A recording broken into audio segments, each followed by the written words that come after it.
যদি পরিশ্রম করো, তুমি যদি সর্বোচ্চ এফোর্টটা নিজে দাও, তুমি এত কিছু চেঞ্জ করতে পারতেছো। What stopping you? তোমাকে থামাচ্ছে কে? তোমাকে থামানোর কেউ নাই, তুমি একা। এখানে তোমার সাথে উপরে আল্লাহ, নিচে তুমি, আর কেউ নাই। Just start the game man, give it your all. তোমাকে কেউ থামাইতে পারবে না।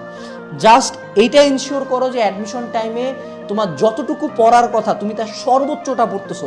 তুমি তোমার 100% জানো না, তোমার 100% তোমার কল্পনার বাইরেও শক্তিশালী। You are stronger than you think, you are more talented than you think, you deserve more. তুমি পারবা, ডোন্ট গিভ আপ। জার্নিটা খুব টাফ হবে, এই 3 মাস খুব টাফ, কিন্তু দেখতে দেখতেই চলে যাবে। সো 3 মাস পরে যদি কোনোদিন নিজেকে আয়নায় দেখো, দুইটা অবস্থা হতে পারে। এক, তুমি তোমার অবস্থা নিয়ে স্যাটিসফাইড হবা। দুই, খুবই ডিসস্যাটিসফাইড হবা।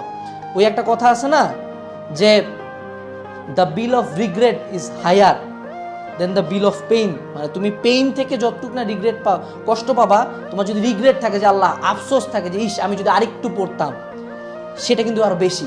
সো এরকম কোনো যাতে আফসোস না থাকে। যদি 3 মাস শেষে আয়নার সামনে দাঁড়ায় চান্স নাও পাই, যাতে নিজের দিকে তাকে বলবে তোর মনে, তোর ব্রেনে, তোর শরীরে যত শক্তি ছিল তুই তো সব দিছিস, তার চান্স পাইস না, তোর মনে কোনো আফসোস নাই। তখন কিন্তু কখনো খারাপ লাগবে না, তখন কিন্তু সুইসাইডাল থিঙ্কিং আসবে না।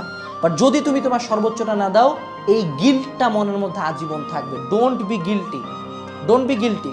গিল্ট খুবই খারাপ একটা অনুভূতি, আমি চাই না তোমরা কেউ এটা পাও।